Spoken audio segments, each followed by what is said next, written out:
Assalamualaikum warahmatullahi wabarakatuh. Perkenalkan nama saya Canawai dengan NIM 1212299. Nah, pada kesempatan kali ini di sini saya akan membahas mengenai building regression MLP uh, using the Scale API, Scale API, API maksudnya.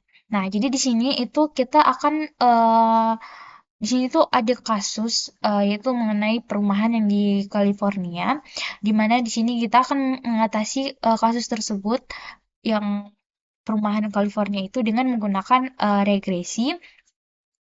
Nah, di sini ada di mana di sini kita akan menyederhanakan model tersebut, di mana di sini juga sudah ada data tentang perumahan yang berada di California. Nah, langsung saja di sini kita. Nah, di sini saya membuat codingnya itu mengenai menggunakan Colab. Memang bukan sih, tapi memang selalunya di Colab.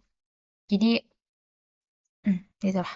Nah, pertama-tama di sini eh, kita akan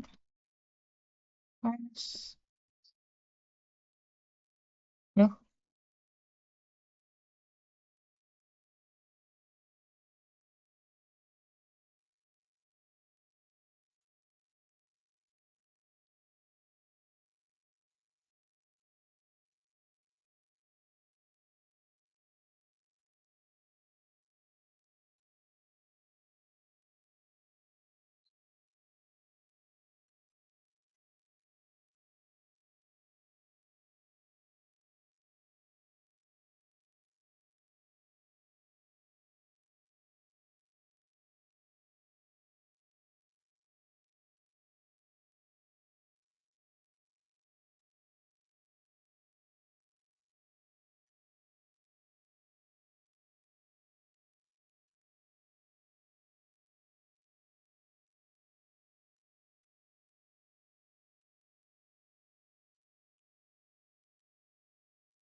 Nah, sorry, sebenarnya tadi ada kesalahan.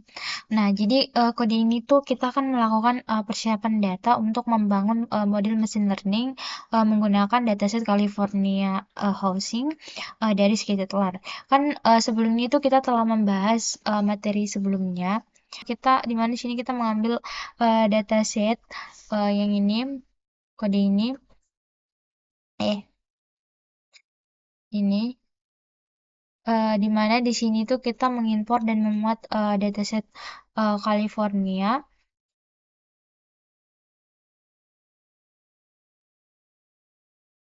Oh, tadi ada nih.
Nah, jadi ini adalah kode untuk gimana kita melakukan persiapan data untuk membangun model machine learning itu dengan menggunakan data California Housing dari Scikit-learn. Nah, di mana di sini untuk yang di sini kita mengimpor dan memuat dataset California Housing, di mana dataset ini nih memiliki berisi data mengenai harga rumah di California, seperti jumlah kamar, pendapatan rata-rata, dan lainnya. Dan kemudian juga untuk housing data ini itu di mana housing data itu adalah fiturnya, di mana fitur numeriknya itu seperti jumlah kamar, usia bangunan, dan lain-lain. Kemudian untuk housing targetnya ini itu di mana untuk harga median rumah di mana dalam satuan 100 ribu dolar begitu. Nah, kemudian juga kita telah men-split dataset split kemudian kita men-split dataset ke training ke training dan testing. Nah, di mana di sini untuk yang ini di sini itu kita memisahkan data menjadi dua bagian, yaitu dataset dataset X train full, kemudian Y train full, dan kemudian Y test dan X test, X test dan juga Y test. Di mana untuk train full dan Y train full itu untuk melatih model. Kemudian untuk X-text-nya ini, untuk tesnya ini, itu menguji model setelah dilatih. Nah, kemudian sedangkan untuk random state ini tuh, yang ini, random state ini mungkin sudah tidak asing bagi teman-teman, tapi ini itu digunakan agar menghasilkan split selalu sama setiap dijalankan. Nah, kemudian juga kita di sini kita men-split lagi untuk validasinya, di mana untuk X train dan Y X valid Y train dan Y valid ini tuh dimana kita membagi dua menjadi dua, dimana untuk Y train ini melatih model dan kemudian untuk YX validnya ini tuh untuk mengevaluasi model sebelum diuji pada X-text. Nah, kemudian juga di sini kita sudah melakukan standarisasi ini Di mana di sini untuk standarisasinya ini di mana itu untuk apa ya, menstandarisasi fitur agar memiliki MIAN-nya itu 0, kemudian untuk standar deviation-nya itu adalah 1. Nah, ini juga salah satu penting terutama untuk algoritma ML yang sensitif terhadap skala fitur, itu seperti SVM, KNN, atau regresi linear. Nah, kemudian untuk transform ini tuh kita gunakan hanya pada X-train, sedangkan untuk uh, yang yang transform ini tuh digunakan pada X-valid dan X-text, di mana X-valid dan X-text di mana itu agar standarisasi yang dilakukan itu berdasarkan skala dari data pelatihan saja. Nah, selanjutnya di sini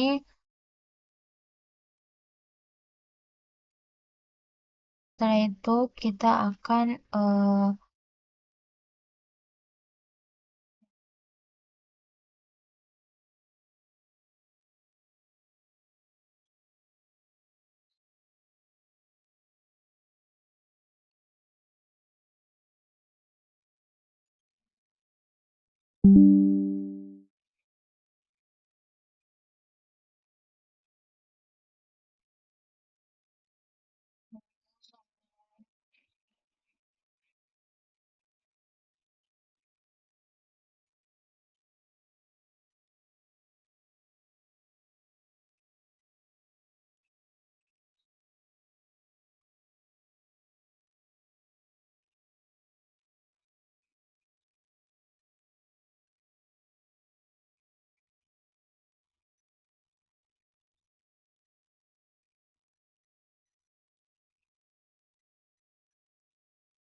Kemudian di sini untuk yang ini, di sini kita membangun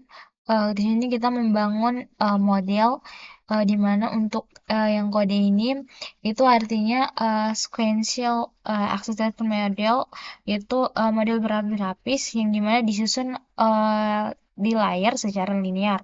Kemudian untuk Densu 30 activation ini, yang ini itu untuk lapisan tersembunyi atau hidden layer dengan 30 neutron dan fungsi aktivasinya yaitu relo. Nah, kemudian untuk input save-nya ini tuh di mana di sini tuh berarti jumlah inputnya itu sesuai jumlah fitur di mana bukan hanya termasuk bit size-nya. Nah, kemudian untuk Densus One ini tuh dimana untuk itu lapisan output dengan satu neuron karena ini masalah regresi dan bukan untuk klasifikasi. Nah, kemudian juga di sini kita telah menyusun kompleks model, di mana untuk lossman-nya ini, yang ini itu fungsi loss yang digunakan untuk regresi, kemudian untuk SGD-nya ini itu stochastic gradients descent, yaitu digunakan sesuai algoritma optimasi dengan learning rate 0,001. Nah, kemudian di sini kita melatih model yaitu dengan historis, di mana itu melatih model dengan data latih yaitu X-train dan Y-train.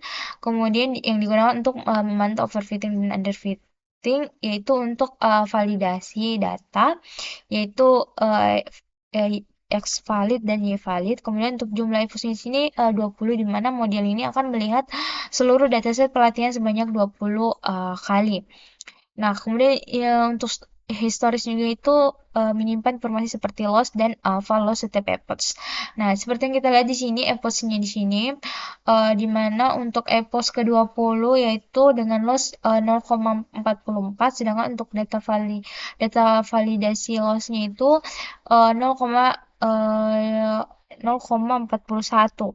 Nah, di sini kita mengevaluasi model dengan MS test, itu kita menghitung uh, mean square error di mana pada data uji yaitu test set ya, kita yaitu metrik evaluasi seberapa baik model memprediksi harga rumah yang belum pernah dilihat, dan kemudian di sini juga kita akan memprediksi data baru gimana kita mengambil sampel data pertama dari data uji, kemudian untuk model prediknya ini itu yang akan memprediksi harga rumah untuk data tersebut, maksudnya untuk data barunya begitu.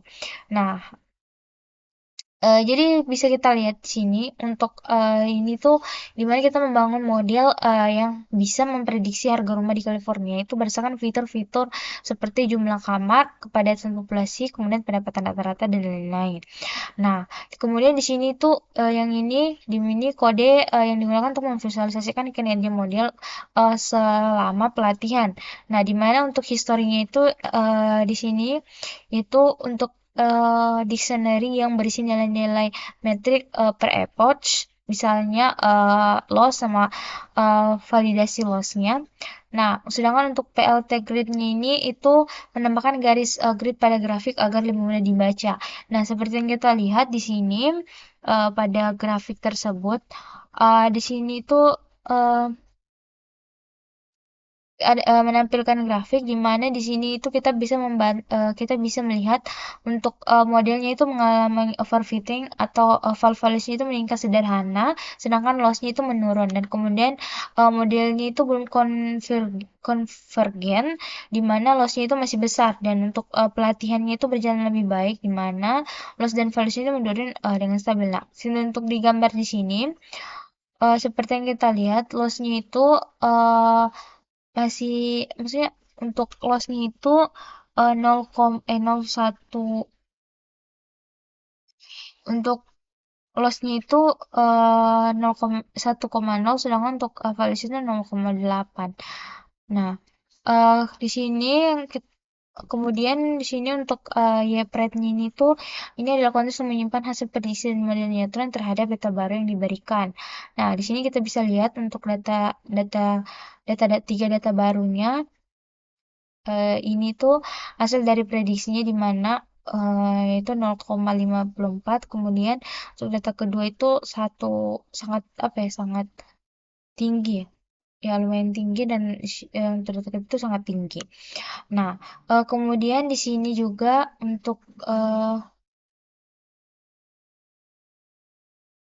input dari mana di sini tuh kode ini tuh membangun model neural network itu menggunakan functional API dari keras, namun apa ya? Namun di sini tuh kayak dimana inputan dari untuk expect-nya ini tuh menghasilkan tipe kosong sehingga bentuknya tidak ditentukan. Nah, di mana untuk penjelasan dari apa ya, dari kode ini di mana untuk input layernya itu menerima vektor input yaitu jumlah fitur dari X-train, sedangkan untuk hidden layer 1 dan 2 ini tuh dua lapisan densi dengan 30 neuron aktif atau aktivitasi relu Denson. Nah, kemudian untuk kon concentration-nya itu di mana itu menggabungkan ini yaitu menggabungkan kedua inputan, yaitu di mana untuk inputan awal dan dengan hasil hidden layer kedua. Nah, jadi kita gunakan untuk residual connection ini tuh untuk meng-skip connection dan atau juga menambahkan konteks dari input ke layer lebih dalam. Nah, sedangkan untuk output layernya itu lapisan Denson yang dengan satu neuron di mana cocok untuk regresi. Nah, di sini kan kita tujuannya kita untuk memprediksi harga rumah yang berada di California. Nah, ini sangat cocok untuk apa ya, untuk model tersebut. Nah, kemudian untuk model ini, yang ini itu didefinisikan apa ya, secara eksplisit dengan input atau output menggunakan functional API. Nah, mungkin dari teman-teman bertanya, kenapa kita harus menggunakan API? Jadi, untuk API itu digunakan saat arsitektur model itu tidak linear atau sekuensial. Nah, kemudian juga ada multi-tiple input atau output, di mana kemudian juga kita akan di mana kemudian juga untuk men-skip connection atau layer-layer kompleks. Nah, kemudian untuk model samarnya ini, di mana ini digunakan untuk apa ya, menampilkan ringkasan struktur model neuron network yang telah dibuat di keras, di mana ini tuh sangat berguna untuk memahami arsitektur model, di mana untuk jumlah parameter dan bagaimana data mengalir antar linear. Nah, seperti yang kita lihat di sini, ini adalah model fungsional yang kedua, di mana nah untuk layer atau di mana untuk layarnya ini atau type ini nama dan jenis layar, misalkan denses dan inputan layer dan apa ya, layer dan constantance-nya. Nah, kemudian untuk output densen itu dimensi output dari layer tersebut. Nah, kemudian untuk non ini itu berarti apa ya, jumlah data atau batch size itu bisa fleksibel. Nah, sedangkan untuk from ini untuk from ini tuh jumlah parameter yang bisa dilatih, yaitu length 1 bias. Nah, sedangkan untuk connection to ini tuh layer mana yang menjadi apa ya, menjadi input ke mana ya, ke layar ini. Nah, di sini dari kolom-kolom ini bisa kita simpulkan untuk di sini kan untuk layar tipenya ini berarti untuk jumlah parameternya itu di mana untuk input line layer eh, kemudian kita gabung kita tambah dengan 9,8, kemudian frame-nya itu 0, sedangkan untuk connector-nya itu tidak ada. Jadi tujuan kita gunakan itu dimana kita mengecek arsitektur dan koneksi antar layar dan kemudian juga memilih jumlah parameter total dan memastikan tidak terlalu kecil atau tidak terlalu besar. Dan kita juga memastikan bentuk output cocok dengan target. Jadi kayak misalnya outputnya 0,1 itu untuk regresi. Nah, kemudian di sini eh di mana di sini kita membangun model kompleks di mana untuk penjelasan dari model fit ini, yang ini itu untuk digunakan untuk melatih model neuron dengan data pelatihan. Jadi kayak gimana ya? Dari kayak untuk kesimpulan dari kode ini kita untuk data trainnya itu model itu dilatih selama untuk selama 20 epoch dengan pemantauan pada data validasi. Kemudian juga evaluasinya itu dihitung dengan nilai loss dan pada 7. Nah, seperti yang kita lihat di sini pada epoch ini, epoch ke-20 di mana untuk loss-nya itu 4,3 dan untuk validasi loss-nya itu sangat rendah yaitu 38. Nah, di mana di sini juga kita memprediksi hasil dari harga rumah itu besaran data yang kita berikan gitu. Nah, untuk ini di mana di sini itu untuk inputan A dan inputan B itu adalah dua inputan berbeda untuk model di mana untuk inputan A itu diharapkan memiliki 5 fitur. Jadi bentuknya itu adalah 5. Dan sedangkan untuk inputan B itu diharapkan memiliki 6 fitur. Jadi bentuknya adalah 6. Nah, untuk white input dan white date input itu memberikan nama yang jelas pada inputan tersebut. Nah, kemudian untuk hidden layer for date input ini itu kayak lapisan ini yang bertujuan untuk menghalangi informasi dari B input yang terdiri dari 6 fitur melalui proses yang lebih dalam. Nah, sedangkan untuk container layernya ini itu untuk apa ya? Kayak digunakan untuk menggabungkan inputan A dan inputan B. Nah, jadi kayak namun itu tapi itu seharusnya yang digabungkan adalah inputan A dan hidden 2, bukan berarti inputan A dan inputan B itu karena inputan B itu sudah melalui proses apa ya, beberapa lapisan tersembunyi. Nah, yang kita lihat di sini untuk hypothesis ini, eh, oh iya yang di sini. Ini, sorry, tadi bukan yang ini, tapi yang ini. Ya, nah komputer yang kita lihat untuk output layernya ini tuh dimana hasil output layer ini adalah densen dengan satu neuron yang cocok untuk tugas deteksi. Nah, sedangkan untuk outputnya ini menggabungkan informasi dari input A dan proses yang sudah dilakukan daripada inputan B. Nah, kemudian juga di sini kita membangun model di mana model ini kita gunakan fungsional API keras untuk menggabungkan dua inputan yaitu inputan A dan inputan B untuk menghasilkan satu output atau satu output di mana modelnya memiliki input yang berbeda yang memungkinkan untuk menggunakan data lebar atau wide input. Nah, di sini untuk model kompleks juga di sini kita apa ya? Kayak kita eh, menambahkan apa ya? M men, apa ya?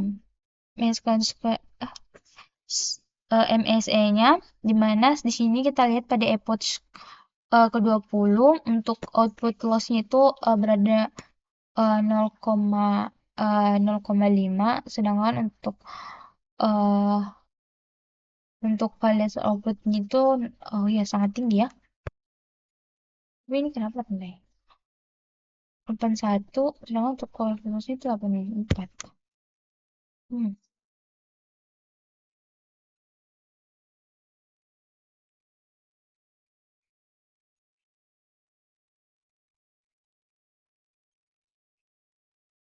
Nah, di mana untuk di sini untuk close MSN-nya ini itu model itu memiliki dua output dan di mana di sini dia memiliki dua output yaitu output dan output ini.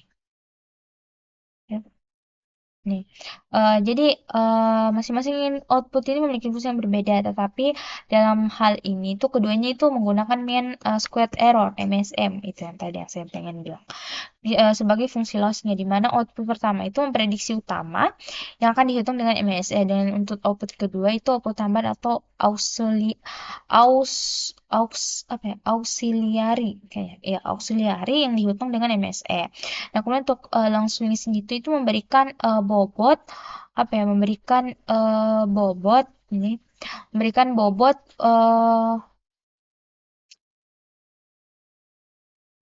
yang berbeda dengan kedua loss-nya. Kayak dimana untuk loss pertama loss tambah output atau loss tambahan aux output gitu. Kemudian juga kita melatih model yaitu dengan di mana data yang dilatih menjadi bagian dua yaitu extrain A dan extrain B.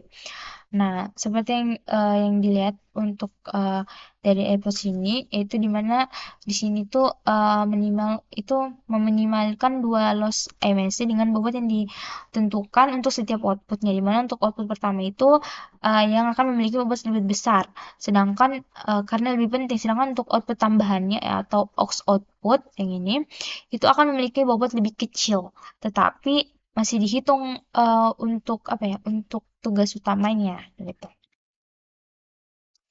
Jadi kayak complex model ini dia tuh kayak gimana nih modelnya kayak ada berfungsi untuk dua tugas multi output, output utama dan output tambahan, dan memberikan output yang lebih besar pada tugas utama. Jadi kalau untuk penggunaan Losswens tadi itu kita memungkinkan model untuk memberikan perhatian lebih pada output utama, meskipun kedua output tersebut itu memiliki tujuan yang sama dengan menggunakan MSE. Gitu.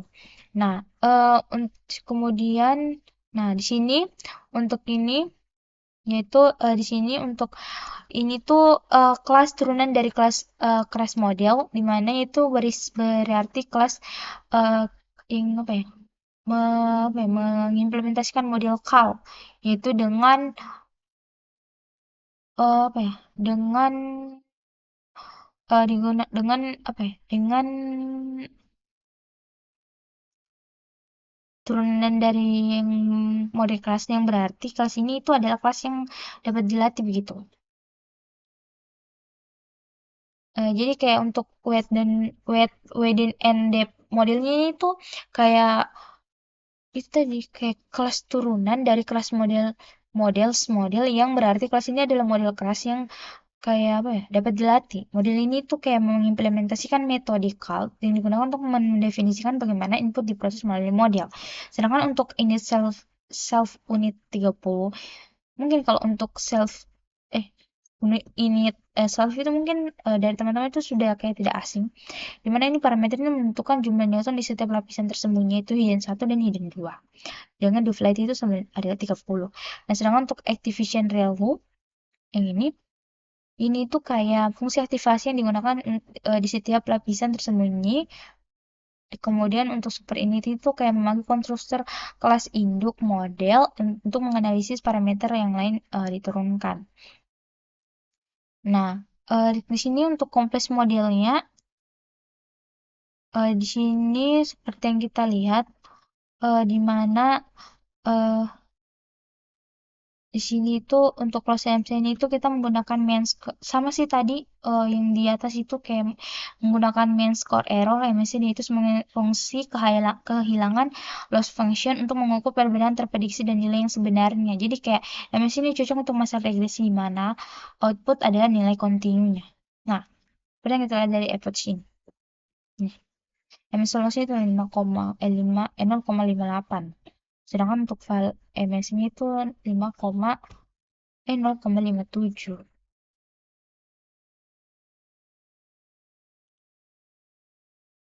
Nah, sedangkan untuk selanjutnya untuk model keras ini tuh adalah yaitu suatu kode yang mendefinisikan sebuah model squintil menggunakan keras ya, yang terdiri dari beberapa lapisan denses, di mana untuk keras model squintil ini itu model dibangun menggunakan squintil API, yang artinya itu lapisan-lapisan akan ditambahkan secara berurutan satu demi satu. Jadi itu modelan paling sederhana di keras dan cocok untuk kasus-kasus di mana aliran antar dua lapisan adalah linear.